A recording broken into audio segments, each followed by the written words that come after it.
পাহাড়ি ঢলে সিলেট অঞ্চলে আবারও দেখা দিয়েছে প্লাবন। পানিবন্দী হয়ে পড়েছেন বহু মানুষ। বিস্তারিত জানাতে এই মুহূর্তে সিলেটের সোবাহানি ঘাটে আছেন রিপোর্টার আমিনুল ইসলাম এবং সুনামগঞ্জের রাধানগর এলাকায় আছেন রিপোর্টার হিমাদ্রি শেখর ভদ্র। শুরুতেই সরাসরি যাচ্ছি আমিনুলের কাছে। সিলেটের নিচু এলাকাগুলো এখনো তলিয়ে রয়েছে, যেহেতু এখনো থেকে থেকে ভারী বৃষ্টিপাত রয়েছে এবং পাহাড়ের ঢল ক্রমাগত হারে নামছে।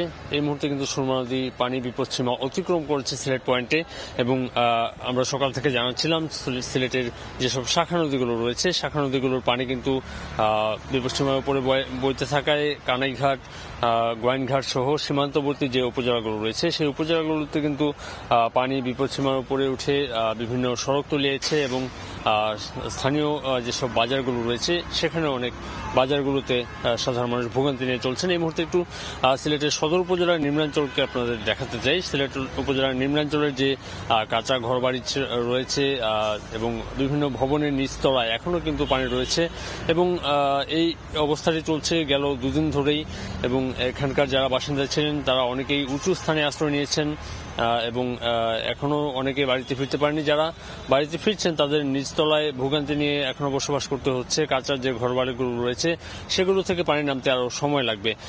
যদিও আসলে আবহাওয়া অফিস বলছে যে আগামী 3 থেকে 4 দিন ভারী বৃষ্টিপাতের সম্ভাবনা রয়েছে, সেই ক্ষেত্রে এই পানির উচ্চতা বাড়তে পারে।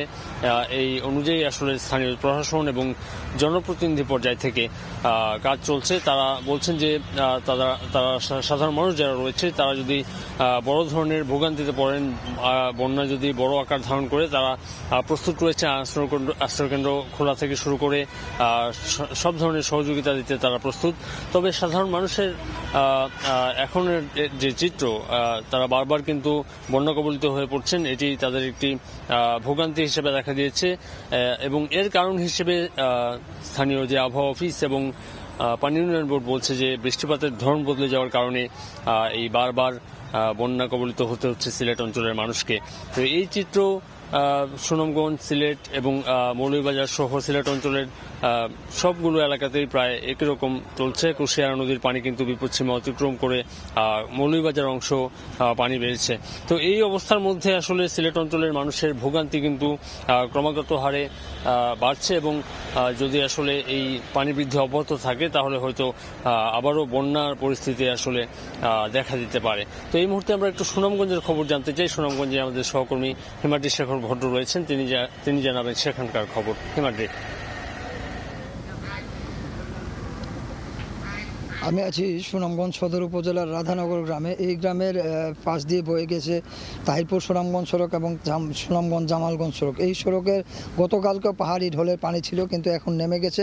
আসলে এই যে সুনামগঞ্জের হাওর এলাকা, আমার পাশেই রয়েছে খরচার হাওর, সেই খরচার হাওরে এখনও পানি রয়ে গেছে এবং আপনারা দেখতে পাচ্ছেন যে এই যে নিম্নাঞ্চলের যে সমস্ত ঘরবাড়ি আছে সেগুলি থেকে পানি অনেকটা কমে গেছে। আজকে সকালে সুরমা নদীর পানি বিপদসীমার 6 সেন্টিমিটার উপর দিয়ে প্রবাহিত হচ্ছিল, কিন্তু উজানে বৃষ্টিপাত না হওয়ার ফলে সুনামগঞ্জের যে সীমান্ত নদীগুলি সেগুলিতে পাহাড়ি ঢলের পানির প্রবাহ কমে গেছে, সেজন্য পরিস্থিতি অনেকটা উন্নতির দিকে। তবে পাশাপাশি একটা শঙ্কার কথা বলা যায় যে এখানে বুধবার থেকে অর্থাৎ আজকে থেকে আগামী 72 ঘন্টা ভারী বর্ষণের পূর্বাভাস রয়েছে। যদি উজানে ভারী বর্ষণ হয় তাহলে সুনামগঞ্জের এই যে পরিস্থিতি সেটা আরও অবনতি হতে পারে এবং সুনামগঞ্জের বন্যা হবে কি হবে না বা সুনামগঞ্জে কতটুকু প্লাবিত হবে সেটা পুরোটা নির্ভর করছে ভারতের পানির উপরও। কারণ ভারতে বৃষ্টি হলে বা উজানে বৃষ্টি হলে সুনামগঞ্জে পানির স্তর বেড়ে যায় এবং নদ নদীর পানি বেড়ে যায়।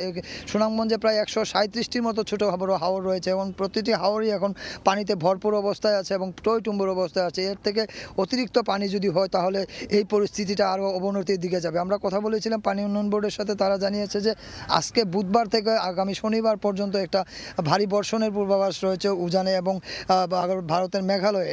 সেই বর্ষণ যদি হয় তাহলে সুনামগঞ্জের পরিস্থিতি এর থেকে আরও একটু খারাপের দিকে যাবে। কিন্তু এখন পর্যন্ত সুনামগঞ্জের যে হাওর এলাকার পানি সেটা অত্যন্ত ধীর গতিতে নামছে, এখনও মানুষের দুর্ভোগ রয়ে গেছে। পাশাপাশি হাওরের যে পানি, নদীর পানি কমলে হাওরের পানি কিন্তু কমার গতিটা অত্যন্ত ধীরে এবং সেই ধীরে কমার কারণে মানুষের মধ্যে একটা আতঙ্ক রয়ে গেছে। পাশাপাশি সুনামগঞ্জের বিশ্বম্বরপুর এবং তাহিরপুর উপজেলার যে নিম্নাঞ্চল আছে সেগুলি এখনও প্লাবিত অবস্থায় রয়েছে এবং তারা জানিয়েছে যে এখন পর্যন্ত জামালগঞ্জ এবং তাহিরপুর এবং বিশ্বম্বরপুরের সাথে সুনামগঞ্জের যে সড়ক যোগাযোগ সেটা এখনও স্বাভাবিক হয়ে ওঠেনি। তো এই ছিল সুনামগঞ্জের রাধানগর এলাকা থেকে পাহাড়ি ঢলের পরিস্থিতি সবশেষ।